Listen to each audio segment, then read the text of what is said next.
Hello everyone, welcome back to Ambition Nursing classes. In this class, we are going to learn about chronic kidney disease. In the last video, we have already discussed about acute kidney disease. So go and watch that video also. So let us start with chronic renal failure. So first is the definition. Chronic renal failure is a syndrome characterized by the progressive and irreversible deterioration of the renal function due to slow destruction of renal parenchyma. So chronic renal failure में क्या होता है, हमारा जो renal function है, the renal function will be decreased and which is usually irreversible. ठीक है. So last video में हमने पढ़ा था about acute renal failure. So acute renal failure हमने लास्ट वीडियो में पढ़ा. अभी हम देख रहे हैं about chronic renal failure. So what is the difference between acute and chronic. Acute में भी हमारा रीनल फंक्शन डिटोरेट कर रहा था बट वो एब्रप्टली डिक्रीज कर रहा था, और इसमें जो क्रॉनिक में जो रीनल फंक्शन है वो हमारा प्रोग्रेसिवली डिक्रीज कर रहा है. Acute occurs with in less than 3 months. ठीक है, 3 महीने से कम में हमारा एक्यूट रीनल फेलियर होता है, but chronic takes more than 3 months. ठीक है, ये एक मेन डिफरेंस हो गया. सेकेंड डिफरेंस है कि जो एक्यूट होता है वो यूजुअली रिवर्सिबल होता है, बट जो क्रॉनिक रीनल फेलियर होता है इट इज़ यूजुअली इरिवर्सिबल. ठीक है, ये इरिवर्सिबल होता है. सो एक चीज़ और आपको देखना है, जो हमारा ग्लोमेरुलर फिल्ट्रेशन रेट होता है वो नॉर्मली कितना होता है. It is normal 100 to 120 ml per minute of 1.73 meter square of body surface area. So इसमें हमारा जो ग्लोमेरुलर फिल्ट्रेशन रेट है वो डिक्रीज करता है विद रीनल फंक्शन डिटोरेशन, और अगर हमारा ये लेस देन 60 हो जाता है तो उन केसेस में जो कंडीशन है वो इरिवर्सिबल हो जाएगी. क्लियर है? Definition is clear. Chronic renal failure is a syndrome which is characterized by progressive and irreversible deterioration of renal function. Renal function कम होएगा which is usually irreversible. Clear है? Next, stages of CKD. So we have the 5 stages of CKD. 5 stage हैं on the basis of glomerular filtration rate. अभी मैंने बताया normal जो है GFR वो कितना होता है हमारे पास 100 to 120 ml पर मिनट, और ये फीमेल में स्लाइटली कम होता है. ठीक है. सो स्टेज 1 में क्या होगा, जो GFR होता है वो मोर देन 90 होगा, जिसमें नॉर्मल किडनी फंक्शन होगा बट यूरिन फाइंडिंग्स मिलेगी, स्ट्रक्चरल एबनॉर्मेलिटीज़ मिलेंगी. स्टेज 2 में आता है GFR 60 to 89. क्लियर है? नेक्स्ट है स्टेज 3 जो डिवाइडेड है 3A एंड 3B में. As I already told you 60 ml per minute से कम मिला तो कंडीशन हमारी हो जाएगी इरिवर्सिबल. तो स्टेज 3 में हमारी लेस देन 60 होता है, और 3A में होता है 45 to 59 एंड 3B में होता है 30 to 44. देन स्टेज 4 आता है. स्टेज 4 में होता है GFR कितना 15 to 29, और इसी में इसको हम बोलते हैं severely reduced kidney function. Stage 5 में ये हो जाएगा हमारा less than 15 and it is very severe, और इसी को बोल देते हैं end stage renal disease. Clear है आपको 5 stages which are based on the glomerular filtration rate. Clear है? नेक्स्ट है etiopathogenesis. The disease leading to chronic renal failure can generally be classified into 2 major groups, those causing glomerular pathology and those causing tubulointestinal pathology. So ये बताने से पहले जो 2 causes होते हैं main CKD के क्या क्या. First is hypertension and second is diabetes. ठीक है. So these are the 2 main causes of CKD. Hypertension कैसे कॉज करता है? देखो, ये हमारा किडनी है. किडनी में जो ब्लड आता है वो कहाँ से आता है? थ्रू रीनल आर्टरी, है ना. But in case of hypertension जो ये रीनल आर्टरी है या फिर कोई भी ब्लड वेसल है, उनकी जो वॉल है वो थिक हो जाती है, वॉल थिकेंड, और जो ल्यूमेन है वो क्या हो जाएगा? नैरो. ल्यूमेन नैरो हो गया. अब यहाँ से रीनल आर्टरी के बाद जो हमारा ब्लड है वो कहाँ जाता है, ग्लोमेरुलर में जाता है एफेरेंट आर्टीरियल से, फिर फिल्ट्रेशन होता है उसका, है ना। अब ये ल्यूमन नैरो है तो हमारा जो ब्लड है और ऑक्सीजन है ग्लोमेरुलस में कम जाएगा, जिसकी वजह से क्या हो सकता है, there can be ischemic injury. अब इस्केमिक इंजरी हो गई हमारे ग्लोमेरुलस में, तो हमारा जो इम्यून सिस्टम है वो रिलीज करेगा क्या, मैक्रोफेजेस और दूसरा फोम सेल्स, ठीक है। और ये मैक्रोफेजेस और फोम सेल्स जो हैं ये रिलीज करेंगे हमारा क्या, ग्रोथ फैक्टर्स जिसका नाम है TGF बीटा 1, और इससे कॉज हो सकता है ग्लोमेरुलोस्क्लेरोसिस, स्कारिंग ऑफ ग्लोमेरुलस सेल्स, ठीक है। अब ग्लोमेरुलस सेल्स की स्कारिंग हो गई तो it can lead to chronic kidney failure. Clear है हाइपरटेंशन कैसे कॉज करता है। नेक्स्ट आता है हमारे पास डायबिटीज़, कि डायबिटीज़ कैसे कॉज करता है।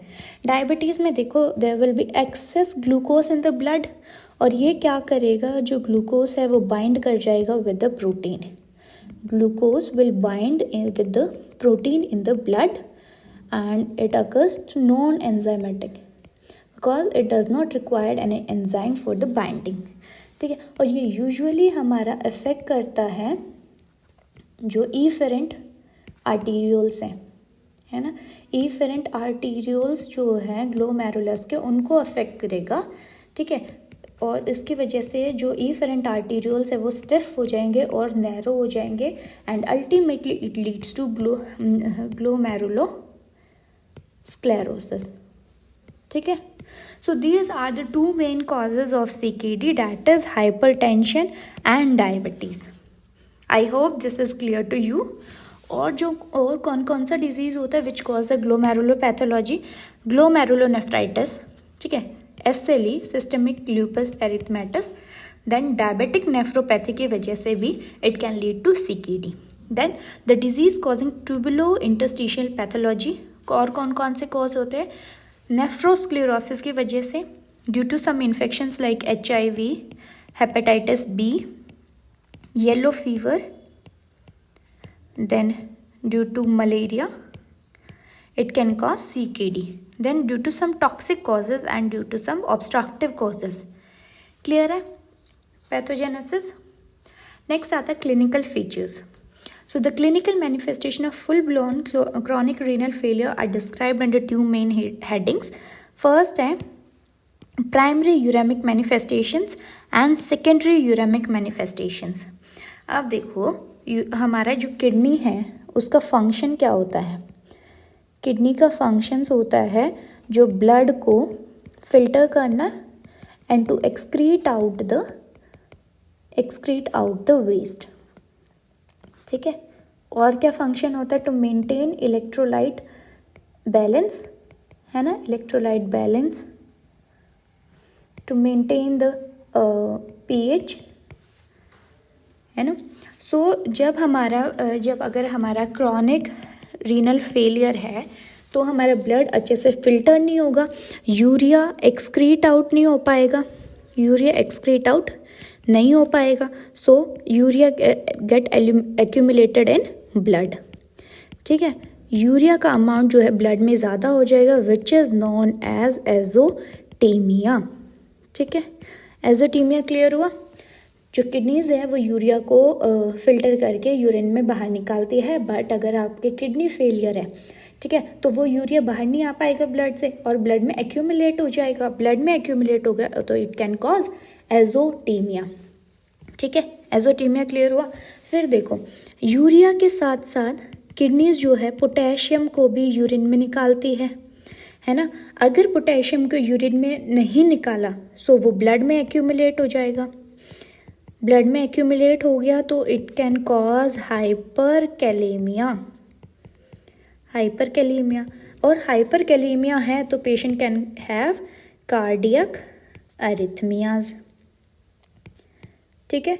ऐसे रिलेट करके आपको क्लिनिकल मैनिफेस्टेशंस पढ़ने हैं, ठीक है। फिर देखा क्योंकि जो कैल्शियम है, जो हमारी किडनीज़ है वो क्या करती हैं, विटामिन डी को एक्टिवेट करने में हेल्प करती है। किडनीज एक्टिवेट करती है विटामिन डी को, जो हमारा रीएब्जॉर्प्शन कराता है कैल्शियम का।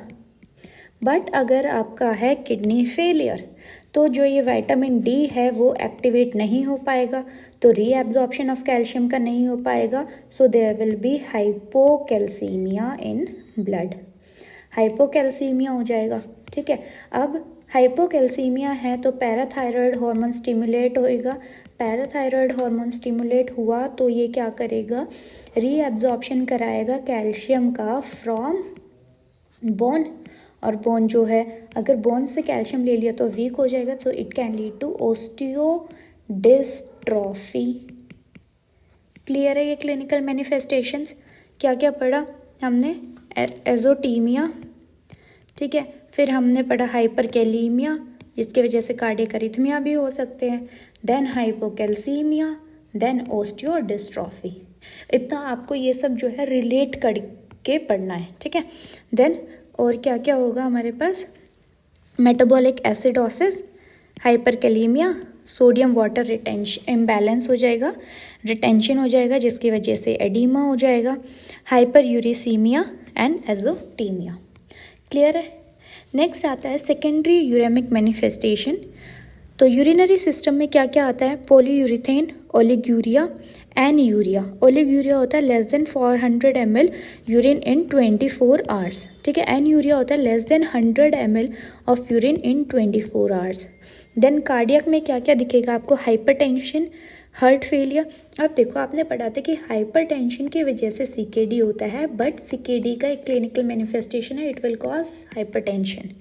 ठीक है, heart failure, pericarditis, inflammation of the cardiac wall, then CAD, then GI में anorexia, nausea, vomiting, then skin में क्या होगा, प्रूराइटिस, पेलर, न्यूरोलॉजिकल में altered mental ability, sodium like electrolyte imbalance हो रहा है, सीजर्स, ठीक है, ट्रेमर्स ऑफ हैंड्स मिलेंगे आपको। ठीक है, then muscle twitching, irritability, decrease ability to concentrate.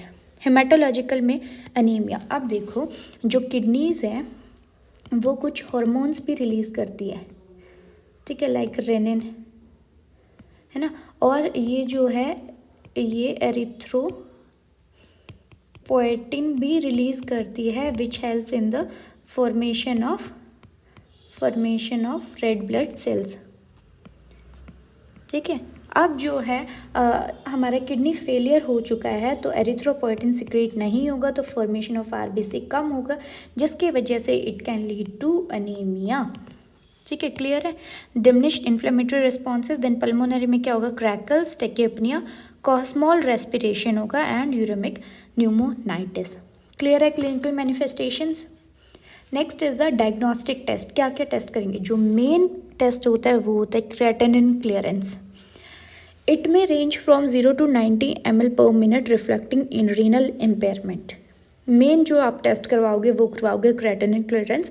अब तक आपने जितना भी रीनल डिजीज़ पढ़ा था सबने देखा था आपने, हम यूरिया नाइट्रोजन कराते हैं, देन सीरम क्रेटिनिन कराते हैं, देन यूरिया कराते हैं ना, बट इसके लिए जो मेन है वो है creatinine clearance. Then blood test में आप क्या क्या करवाओगे, one serum creatinine clearance concentration जो कि आपको इंक्रीज मिलेगा। देन अगर आप कराते हो ABG उसमें आपको pH कम मिलेगा और बाइकार्बोनेट भी कम मिलेगा जिसकी वजह से होगा metabolic acidosis. Reduce serum calcium level मिलेगा, आपने पढ़ा था ना अभी हाइपोकैल्सीमिया होता है तो ब्लड में क्या कैल्शियम लेवल कम मिलेगा।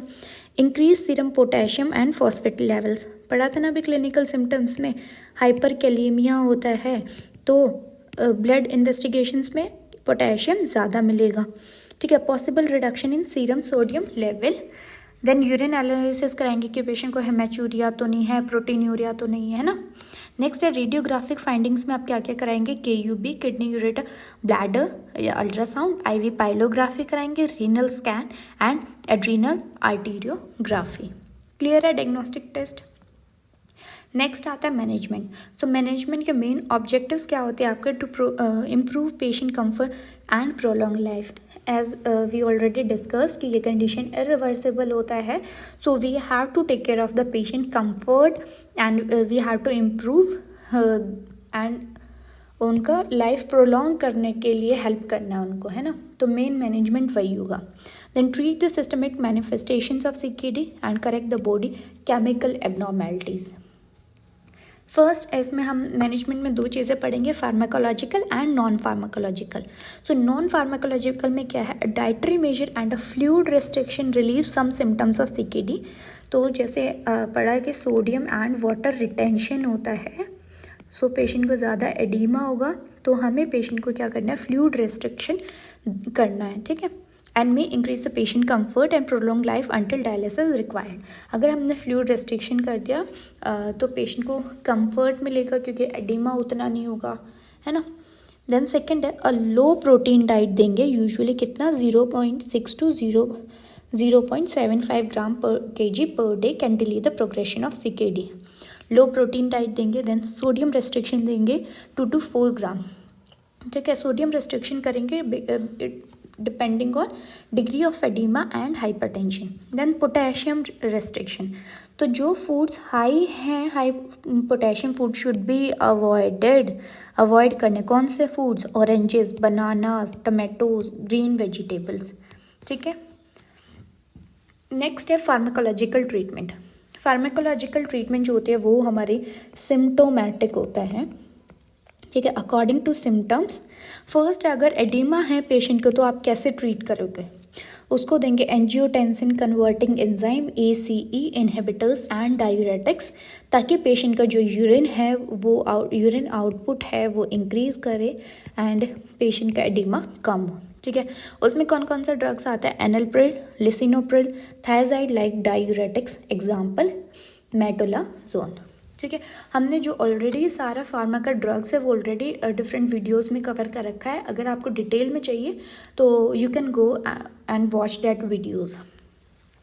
देन हाइपरटेंशन के ट्रीटमेंट के लिए हम एंटी हाइपरटेंसिव एजेंट्स देंगे जैसे ACE inhibitors, example captopril, enalapril, lisinopril. Then calcium channel blockers देंगे like amlodipine, nifedipine.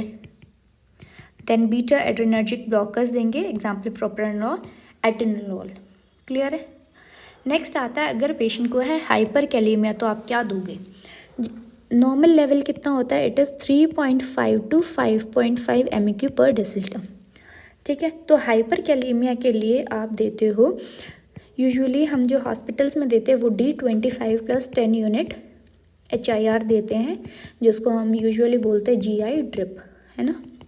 Then 10% calcium gluconate देते हैं और नेबुलाइजेशन में देते हैं अस्तालिन, ठीक है। ये यूजुअली 3 चीज़ें हम हाइपर कैलेमिया में देते हैं। तो IV insulin and glucose, IV 10% calcium gluconate and soda bicarbonate देंगे अगर पेशेंट का बाइकार कम है तो, ठीक है। अगर है हाइपर फोस्फेटेमिया तो it involves administration of phosphate binder, ठीक है। अगर फॉस्फेट ज़्यादा है तो फॉस्फेट बाइंडर्स देंगे सच एज एल्यूमिनियम हाइड्रोक्साइड और कैल्शियम कार्बोनेट। क्लियर है। नेक्स्ट आता है अगर पेशेंट को है हाइपोकैल्सीमिया, तो अभी तक जितने हमने क्लिनिकल मैनिफेस्टेशंस पढ़े थे, जो भी सिम्टम्स आ रहे थे पेशेंट को, हम उसी का ट्रीटमेंट करेंगे, ठीक है। तो जैसे पेशेंट को हाइपोकैल्सीमिया था तो ओरल कैल्शियम सॉल्ट्स दे सकते हैं या फिर विटामिन D देंगे, ठीक है। अगर पेशेंट को हो एनीमिया तो एडमिनिस्ट्रेशन करेंगे हम आयरन का, ठीक है, एग्जाम्पल फेरस सल्फेट, ठीक है। और मेन जो आपने देखा होगा यूजुअली हम डायलिसिस के बाद पेशेंट को देते भी injection erythropoietin is needed by CKD patient to stimulate erythropoiesis, ठीक है। देन एंटी एमेटिक्स देंगे फॉर नोजिया एंड वॉमिटिंग, ठीक है। और अगर हमारा प्रूराइटिस है पेशेंट को, स्किन प्रॉब्लम्स है तो उसके लिए देंगे एंटी प्रूराइटिक एजेंट्स। नेक्स्ट हमारे अगर पेशेंट है in the CKD 5th stage, ठीक है, या फिर हम बोलते हैं एंड स्टेज रीनल डिजीज़ में है पेशेंट, तो we will go for dialysis and renal transplant. तो डायलिसिस क्या होता है? एक ये देखो, जैसे ये डायलिसिस मशीन है हमारे पास, इसमें एक डायलाइज़र होता है और ये क्या करते हैं, पेशेंट के ब्लड को इस मशीन के थ्रू सर्कुलेट किया जाता है और वापस पेशेंट को दिया जाता है, ठीक है। सो this involves shunting of the patient blood through a dialysis membrane containing unit for diffusion, osmosis and ultrafiltration. The blood is then returned to patient circulation. ठीक है। सो हम एक अलग से वीडियो बनाएंगे dialysis, because it is a very long topic, hemodialysis and peritoneal dialysis. Then last option होता है CKD patients के लिए, that is renal transplantation. I hope this topic is clear to you, and if you have any doubt, please write down in the comment section. And if you like the video, please like, share, comment and subscribe the channel.